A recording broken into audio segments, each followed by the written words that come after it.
हलन्त्यम सूत्र पे हमारी चर्चा लगभग समाप्त हो चुकी है। अब हम दो नए सूत्रों के बारे में जानकारी पढ़ेंगे।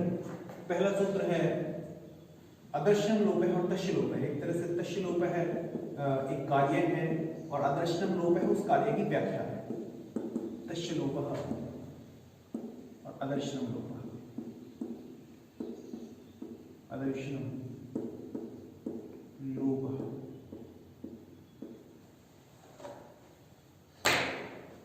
लोप शब्द का अर्थ क्या है?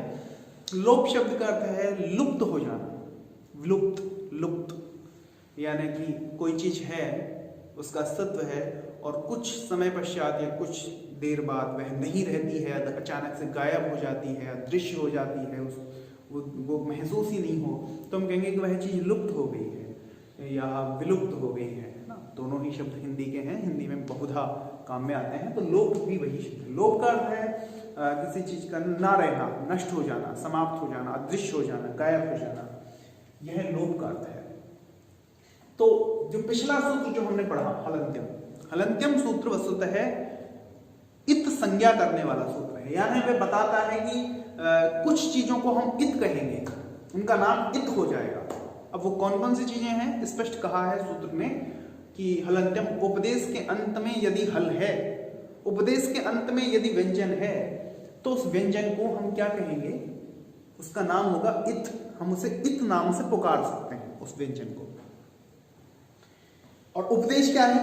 उपदेश वो 6 चीजें हैं जिनमें प्रत्यय, शिवसूत्र, आदेश, आगम, धातुपाठ और गणपाठ सम्मिलित हैं। तो हम एक उदाहरण से समझते हैं। जैसे एक प्रत्यय है संस्कृत का, जिसे हम मानते हैं, जिसे हम बोलते हैं तव्यत प्रत्यय। ठीक है, तव्यत प्रत्यय। हम जानते हैं कि तव्यत एक प्रत्यय है और हम यह भी जानते हैं कि व्याकरण में 6 चीजों को, तव्यत एक प्रत्यय है और व्याकरण में 6 चीजों को उपदेश कहा जाता है। किन किन चीजों को? प्रत्ययों को, शिवसूत्र को, आदेश को, आगम को, धातुपाठ को और गणपाठ को। प्रत्यय को क्या कहा जाता है? उपदेश कहा जाता है। इसलिए तव्यत प्रत्यय भी उपदेश है, क्योंकि सारे ही प्रत्यय उपदेश होते हैं। तव्यत प्रत्यय भी उपदेश है।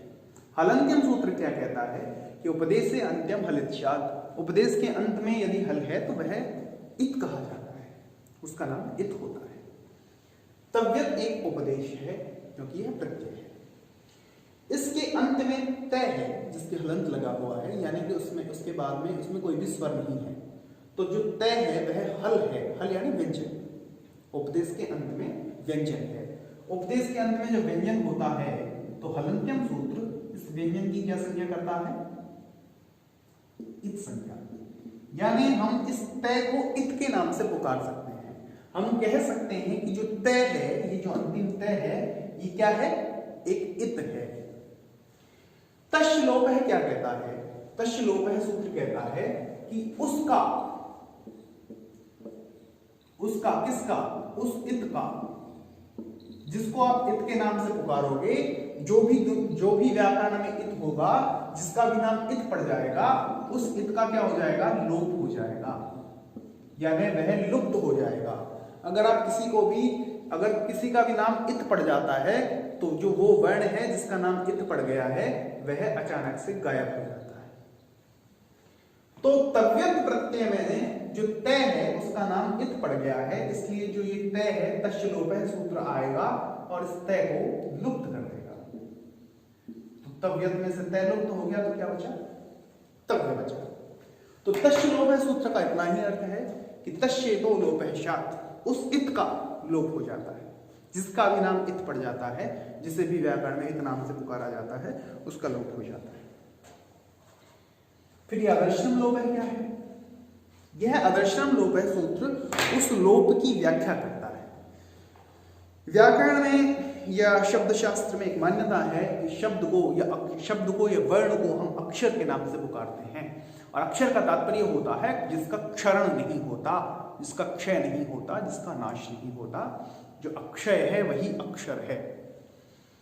तो एक और तो हम व्याकरण में कहते हैं कि जो अक्षर है वह अक्षर है, उसका क्षरण ही नहीं होता, उसका नाश ही नहीं होता।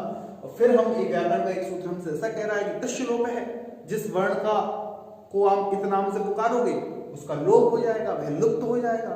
तो लुप्त होने का अर्थ तो एक तरह से नष्ट हो जाना होता है। तो एक तरफ तो आप उसे अक्षर की संज्ञा दे रहे हैं कि उसका क्षरण नहीं होता, अन्यत्र आप उसे नष्ट भी कर रहे हैं, उसका लोप भी कर रहे हैं, उसे लुप्त भी कर रहे हैं। तो यह जो व्याघात है, जो विरोधी बात है, उसकी व्याख्या या उसमें समायोजन स्थापित करने के लिए पाणिनि लिखते हैं अदर्शनम लोप है। यानी कि लोप का अर्थ क्या है? लोप का अर्थ नाश नहीं है। लोप का अर्थ यह नहीं है कि वह वर्ण नष्ट हो जाता है, अपितु लोप का अर्थ केवल अदर्शन है।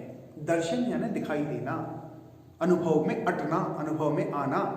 और अदर्शन का अर्थ है कि अनुभव में नहीं आना, अनुभव से बाहर हो जाना। तो तव्यत प्रत्यय में जो तय है, जिसकी हलन्त्यम ने एक संज्ञा की, और तस्य लोप है जिसका लोप कर दिया, वो तय ऐसा नहीं है कि नष्ट हो गया, लेकिन वह अब ना तो दिखाई देगा ना ही सुनाई देगा। यद्यपि उसका अस्तित्व है, वह अक्षर है, और अक्षर होने के कारण उसका क्षरण नहीं हो सकता, वह नहीं हुआ है अक्षरित, लेकिन फिर भी लोक प्रयोजन में, लोक व्यवहार में वह होते हुए भी नहीं होगा। जैसे ईश्वर यद्यपि सर्वत्र हैं, प्रत्येक शब्द में हैं जो हमारे कर्ण तक पहुंचते हैं, प्रत्येक दृश्य में हैं जो हमारी आंखें देखती हैं, वो वही हैं, वो उसी का रूप है, वो सर्वत्र सब जगह हैं, सारे अनुभूतियों का स्रोत हैं, लेकिन फिर भी हमें किसी भी अनुभूति में ईश्वर का दर्शन नहीं होता। सामान्य मनुष्य के लिए ईश्वर होकर में नहीं है, और जो योगी व्यक्ति हैं उनके लिए सारा विश्व ही ईश्वर में है।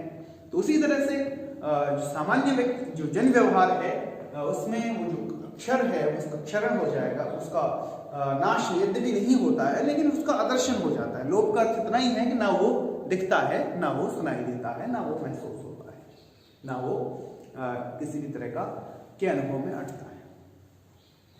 तो अदर्शनम लोप है प्रसक्त अदर्शनम लोक संगम शाप, जो मौजूद है, जो प्रसक्त है, जो विद्यमान है, जो उपस्थित है, उसके आदर्शन को ही व्याकरण में लोप की संज्ञा दी गई है।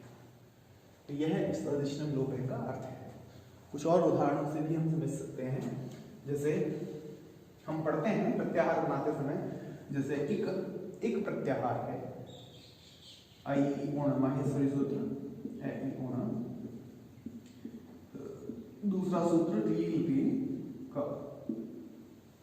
तो जब हम एक प्रत्याहार की चर्चा करते हैं तो हम क्या करते हैं कि ई से लेके कै तक के वर्ण लेते हैं, उनमें से हलंत वाले वर्णों को हटा देते हैं। अब ऐसा क्यों करते हैं, उसका कारण हमें अब समझ सकते हैं, या अब समझ में आ सकता है। हमें पता है कि सबसे पहले हमें समझना पड़ेगा उपदेश क्या होता है। उपदेश 6 चीजें हैं, उनमें एक तो प्रत्यय है, दूसरे माहेश्वरी सूत्र है। तो जो माहेश्वरी सूत्र है वह भी क्या है, उपदेश है। तो आई उन एक सूत्र है माहेश्वरी, इसलिए ये भी उपदेश है। रील ऋग भी एक माहेश्वरी सूत्र है, यह भी उपदेश है। हलंत्यम सूत्र कहता है कि उपदेश के अंत में यदि हल हो तो उसकी संज्ञा हो जाती है। ठीक है, तो इस उपदेश के अंत में भी हल है, हल यानी व्यंजन। रील ऋग के अंत में भी के हल है, व्यंजन है। तो ये दोनों ही उपदेशों के अंत में व्यंजन आ रहा है। तो इन व्यंजनों की क्या संज्ञा होगी, इनका नाम इत पड़ जाएगा, इनको इत पुकारा जाएगा, इनका नाम है, इनकी संज्ञा हो गई इत। और तस्य लोप क्या कहता है, जिसका नाम इत हो जाता है, जिसकी संज्ञा इत हो जाती है, उसका लोप हो जाता है। तो नय का भी लोप हो जाता है और कै का भी लोप हो जाता है। इसलिए जब हम एक प्रत्याहार के वर्णों की चर्चा करते हैं तो उनमें ई शामिल होता है, उ शामिल होता है, री होता है, द्वि होता है, लेकिन नय और कै शामिल नहीं होते हैं, क्योंकि उनका लोप हो जाता है। तस्य लोप है सूत्र से। ठीक है, तो यह तस्य लोप है सूत्र है, और यह दर्शनम लोप है जो लोप की व्याख्या करता है। तो एक सूत्र है इत संज्ञा करने वाला, एक सूत्र है उस इत संज्ञक का लोप करने वाला, और एक सूत्र है उस लोप की व्याख्या करने वाला। आज की कक्षा में इतना है, अगली कक्षा में फिर आगे बढ़ेंगे। धन्यवाद।